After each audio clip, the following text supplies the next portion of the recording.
안녕하세요. 반갑습니다.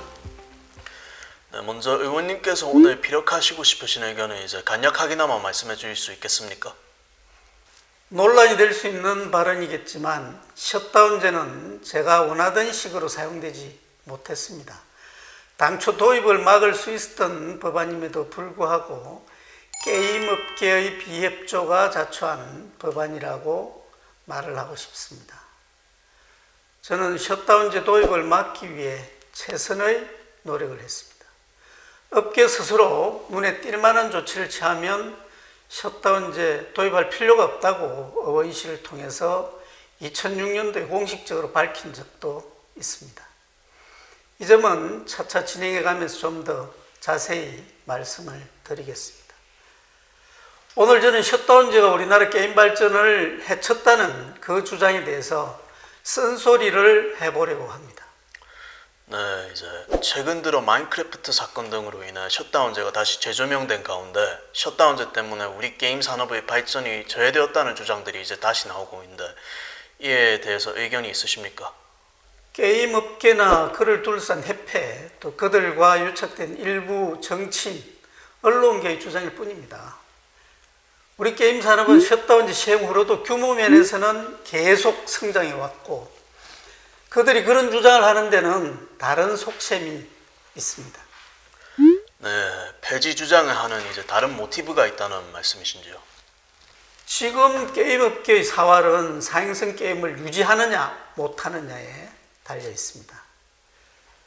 그런데 메이플 스토리 확률 조작, 대규모 해외 서버 패시, 넥슨 게이트로 터진 정경 유착 등 그 악재가 이어지면서 사행성 규제 입법화가 목전에 와 있죠.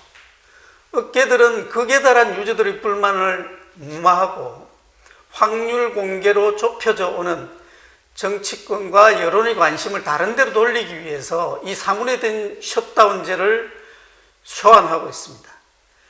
셧다운제라는 우산 속에서 사행성 규제라는 폭탄을 피한다는 전략이죠. 네, 이제 그런 의도라면 이제 전략이 어느 정도는 성공한 것으로 이제 보이는데요. 지금까지는 그렇습니다. 실제 게임 확률 조작에 대한 국민들의 관심도가 현저히 떨어져 있고요. 그런 가운데 이번에 발의된 확률형 아이템 규제 법안은 국회에서 이미 여러 번 핵심 멤버가 교체되는 등 제대로 진척이 되지 않고 있습니다. 결국 법안심사소위원회에 계류 중인 상태가 되었는데요. 제 경험으로 말씀을 드리면 이렇게 관심도가 낮아진 채로 계류 방치된 법안은 80% 이상이 임기 만료로 폐기되고 맙니다.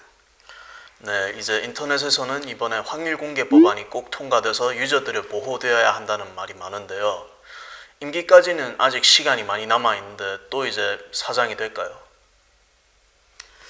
일단 업계 쪽으로 봐서는 셧다운제 쪽으로 여론의 관심을 돌려서 큰 고비를 넘겼어요. 그런데 앞으로도 어떤 이유를 만들어서라도 국면전을 시도할 겁니다. 한마디로 말해 게임업계 보고 이 둘 중에서 하나를 선택하라 이러면 당연히 사행성 규제를 피하는 거죠. 업체 측면에서 보면 이 수입성 측면에서 비교가 될 수 없는 문제니까요. 살을 배내주고 뼈를 취한다는 육참골단이라는 전략이 지금까지 잘 맞아 들어갔어요. 근데 오늘 우리 이 아픈 지적이 나오고 나서부터는 새로운 국민이 전개될 겁니다. 네, 최근 메이플 스토리 확률 조작 사건이 발각되어서 난리가 났는데요. 당시 이제 셧다운제를 논의할 때에도 그런 문제가 있었나요? 사실 국회에서 사행성 게임 규제에 대해 본격적인 논의가 시작이 된 것은 2006년 아케이드 게임인 바다 이야기 파동이었습니다. 그 후 2014년인가요? 여론의 문매에 못 이긴 한국 인터넷 디지털 엔터테인먼트 협회에서 당시 심각하던 청소년 게임 유료 아이템 과소비를 막기 위해서 게임업계에서 자발적인 방안을 마련한답시고 캡슐엠 뽑기 아이템을 통해서 게임업계 규제를 선언했습니다. 자율 규제를 선언했죠. 그렇지만 이제 자율 규제로 사행성 게임에서 확률 조작이 사라진 건 아니었지 않습니까? 그렇습니다. 유저들이 계속되는 문제 제기와 불만 속에서 확률 공개를 하지 않은 채 수입성 재고에만 몰두하더니 아시다시피 작년에는 메이플 스토리 확률 조작 사건이 터져버렸죠. 오히려 이번 사건으로 캡슐형 아이템 확률을 게임 업계에서 직접 조작해왔다는 사실이 명백히 드러나 버렸어요.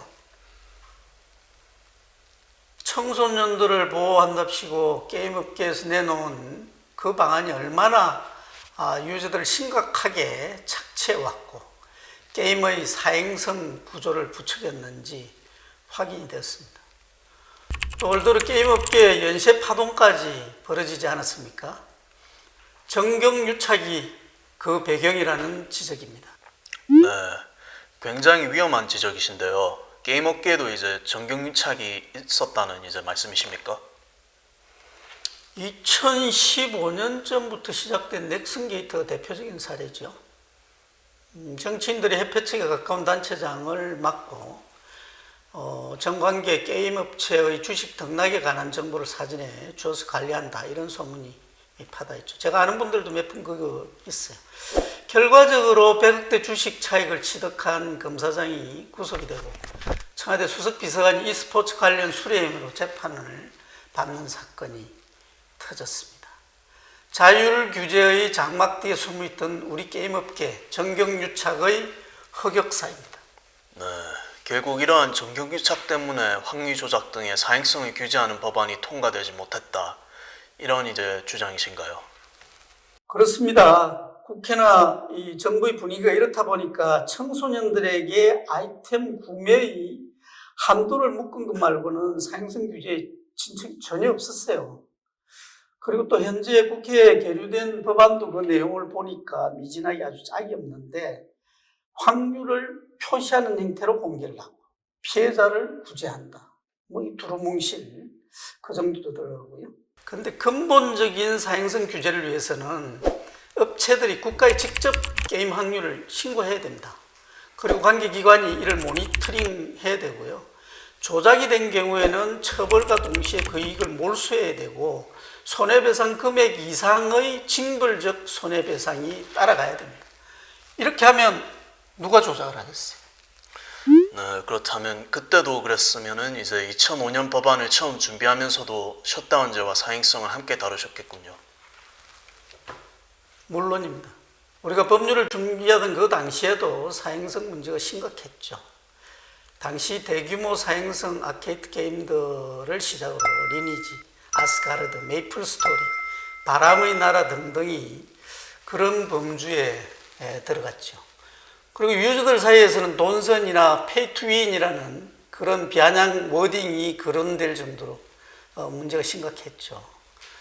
주 연령층이 청소년이던 게임에서도 마찬가지였습니다. 그래서 셧다운과 사행성 규제 두 축으로 우리의 법안 작업이 시작이 되었던 겁니다. 네, 법안 시작 과정에서 테이블 위에 올랐었던 이제 사행성 규제의 내용은 어떤 것이 있나요? 당시 셧다운제와 함께 유료 아이템들에 대한 확률 공개, 중국 유저들의 IP 조작, 해킹 문제 이런 데 대해서도 논의를 했죠. 청소년들이 무방위 상태로 노출된 이런 게임의 사행성 등에 대해서도 논의를 하고 그에 대한 조치를 만들고 뭐 하자, 이렇게 했습니다. 하지만 정작 셧다운제를 최대한 피해가기 위해서 게임 회사들과 함께 개최했던 회의장에서 넥슨을 비롯한 많은 게임 업체들은 단순하게 국내 게임 산업의 발전을 해치기 때문에 반대한다, 이런 식으로만 일관했고 아무런 대안을 내놓지 못했습니다. 그러던 중에 여성가족부에서는 저희가 주장한 많은 문제들, 그 중에서 수면권 보장과 게임의 위험성에만 유독 집중을 해서 셧다운제 뭐 이런 식으로 법안이 정리되었습니다. 여가부의 그런 입장으로 인해 셧다운 입법화가 그렇게 진행이 시작되었었던 것인가요? 요약해서 말씀을 드리자면 저희는 셧다운제와 사행성 규제를 비롯해서 수많은 국내 게임업계의 문제점에 대해서 비판해 왔고 또 그런 내용으로 법안을 시작을 했습니다. 그런데 그중 정부 측 여가부에 의해서 픽업되었던 이슈는 셧다운제를 통한 수면권 보장이었고, 당시 자극성 발언 여가부의 논란과 여론으로 저희들의 이 입법 취지는 많이 희석되었다고 말하고 싶습니다. 다시 한번 말하지만 셧다운제는 상징성이 강한 법이었기 때문에 그 논의나 실행하는 와중에도 게임업계에서 충분한 절충안을 내놓았다면 얼마든지 폐지가 될 수 있었던 법입니다. 하지만 게임업계에서는 아직도 셧다운제 핑계를 대면서 본질인 사행성 규제라든지 정경유착에 대해서는 이야기를 꺼려하고 있습니다. 네. 셧다운제와 이제 사행성 규제에 대한 전망을 말씀해 주시고 또 이제 개인적인 입장도 함께 밝혀 주시면 감사하겠습니다. 청소년들에 대한 한도 제한과 같은 조치를 확률 조작과 함께 이야기를 했었죠. 그렇지만 앞서 말씀드린 데와 같이 게임업계의 반대로 사행성 규제는 아직 전혀 그 성과를 내지 못하고 있습니다. 저도 현 상황에서 셧다운제가 이렇게 악용되고 실효성이 박탈당한 상황에서 더 이상 진행될 필요가 없고 폐지되어야 한다, 이렇게 봅니다. 하지만 많은 정치인들이 갑자기 지금 와서 이슈화된 여론의 편성에서 본질도 제대로 파가지 못한 채 셧다운제를 폐지하라, 이렇게 외치고 있습니다. 본질을 제대로 파가지 못하고 인기몰이에 나서 있기 때문에 문제는 해결되지 못한 채 이런 사태는 당분간 되풀이될 것으로 생각합니다. 네, 하지만 아무래도 이제 셧다운제로 인해서 게임 발전에 악영향이 이제 있기는 했을 텐데요. 그에 대한 이제 입장을 좀 밝혀주시기 바라겠습니다. 피해가 있었다 하더라도 극히 미미했을 겁니다. 우선 부모 협조를 구하거나 외국 서버를 이용하는 등 셧다운을 무력화시키는 우회적 방법은 법 만들 당초부터 있었고요. 또 넓게 보면 게임 시장이 인터넷이나 아케이드에서 급격히 모바일 중심으로 이동하지 않습니까? 모바일이 지금 대세입니다. 셧다운은 온라인에 국한되어 있습니다. 게임업계가 셧다운제를 외치는 속내는 2년마다 돌아오는 모바일 확대 적용 논의에서 그 불길이 모바일 쪽으로 확산되는 것을 막는 데 있다, 이렇게 보시면 됩니다. 네, 그렇다면 이제 셧다운제 폐지를 위한 이제 게임업계의 노력은 어느 정도였다고 생각하십니까? 셧다운제는 사실상 사문화되어 있어서 게임업계로서는 관심사가 아닙니다. 그 사행성 규제를 막을 때가 되면 이걸 끄집어내서 그 방패막이로만 써먹으면 되는 거죠. 오죽하면 셧다운제 폐지론자였던 김광진 의원께서 자료나 설명조차 하지 않는 게임업계의 미흡한 대처에 대해서 분노하면서 공개적으로 게임업계들은 진짜 셧다운제를 피하고 싶긴 한 거냐? 왜 이렇게 자료도 통계도 주지 않고 설명도 하지 않고 그냥 셧다운제가 폐지되어야 된다라고만 반복하느냐, 이렇게 비판했던 적이 있을 정도죠. 네, 이제 그렇다면 앞으로 게임 산업의 바람직한 발전 방향에 대해서 한 말씀 해주신다면? 저는 셧다운제를 논의하면서 게임이 악이라고 주장했던 강경파는 절대 아니었습니다. 국내 게임업계가 만들 수 있는 문화적인 소프트 파워의 가능성, 그 시장에 관해서 공부를 가장 진지하게 했던 사람 중 한 명이다, 이렇게 감히 잡으러 합니다. 청소년의 여가선용과 창의력 개발의 긍정적인 측면도 강조하고 싶습니다. 그러나 현재의 게임업계의 자세와 풍토로서는 한계가 있다고 봅니다. 국가적으로 정책적인 지원 육성, 그런 부분도 있고 당분간은 이 규제가 되어야 될 그런 부분도 불가피해 보입니다. 네, 하지만 이제 산업은 자율성이라는 게 중요하지 않습니까? 그렇습니다. 그런데 불행하지만 현재 우리 게임업계는 그 작품성보다는 내수 시장에서의 상행성에 집중을 하고 있어요. 대다수 게임이 피라미드 형식으로 제작이 돼서 해외 진출보다는 국내 유저들 유지, 그리고 밸런스를 붕괴하는 현금 아이템 출시하는데 급급합니다. 유저들 착취해서 돈벌이하고 있는 사행성 구조라 이런 비판을 받습니다. 이 선순환 구조로의 전환이 필요합니다. 네, 그렇다면은 이제 어떻게 해야 선순환으로서 이제 구조가 변환이 될까요? 우리보다 기술과 규모 면에서 열악한 환경에도 위쳐 시리즈를 통해서 성공한 폴란드의 CD 프로젝트가 있습니다. 현재 시총 약 5조가 넘는 회사인데 1994년 단칸방의 게임 CD 유통, 일명 보따리 장사로 시작을 했답니다. 불리한 환경에도 불구하고 작품성을 인정을 받고 유저 친화적인 정책과 해외 시장 진출로 대규모 회사가 되었습니다. 폴란드 총리가 오바마 미국 대통령에게 그 CD를 선물했다는 회사입니다.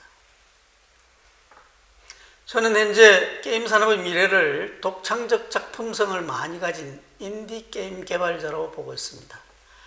마인크래프트, 어몽어스, 국내의 배틀그라운드 등이 성공한 대표적 사례입니다. 우리나라에서도 수많은 소규모 독립회사들이 독창적인 아이디어로 만든 인디게임을 유저들 간의 소통을 통해 지지하고 확산시켜줬던 스팀 그린라이트 같은 플랫폼 활성화가 중요합니다.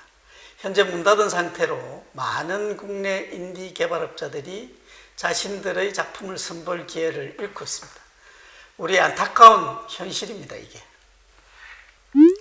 네, 하지만 우리 게임 업계의 글로벌 경쟁력은 상당히 높은 편이 아닌가요? 업계는 그리 주장을 합니다만 실제 그렇지 않습니다. 우리 업계들이 사행성 게임에 몰두해서 서비스 중단, 서브 폐쇄 등 해외 진출에 실패하는 동안 외국 게임인 오버워치가 수많은 국내 게임들을 제치고 국내 PC방 점유율을 압도적으로 독점하기에 이르렀습니다. 우리가 2010년대 초반에는 수입을 꽤나 했던 동남아 시장에서도 실패를 거듭해 철수를 한 상태이고, 북미나 유럽 같은 시장에서는 아예 맥도 못 추고 있었던 게 우리 게임 업계의 참담한 현실입니다. 실제로 2019년 중국과 동남아 시장 수출이 전체의 73%였고 게임 산업이 활발한 북미와 유럽은 각각 5%, 3%에 불과합니다.